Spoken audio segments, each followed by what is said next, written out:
আসসালামু আলাইকুম।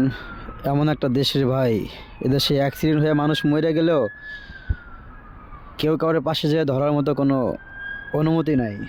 এই যে অ্যাক্সিডেন্ট হয়েছে মারাত্মক, সাথে সাথে অ্যাম্বুলেন্স চলে আসছে, এই যে সাথে সাথে অ্যাম্বুলেন্স চলে আসছে আর পুলিশের গাড়িও অনেকগুলো। তো আমি কাছে যেতে পারতেছি না, আমার তো কাগজপত্র এখনও আমি হাতে পাইনি। এই জন্য এখন আমি গেলে আমি আরও বিপদে পড়ে যাব, কারণ আমার কাছে আকামা নাই। খুব খারাপ লাগে যখন দেখি মানে এই বিদেশের মাটিতে কোনো বাংলাদেশি ভাই অ্যাক্সিডেন্ট হয়ে পড়ে থাকে, বা কেউ ইচ্ছা করে গাড়ি দেওয়া ধাক্কা দেয়, বা যারা ফুড ডেলিভারি দেয় ওদের অ্যাক্সিডেন্টটা একটু বেশি হয়। আসলে খুব খারাপ লাগে, মানে এটা বলে বোঝানোর মতো না।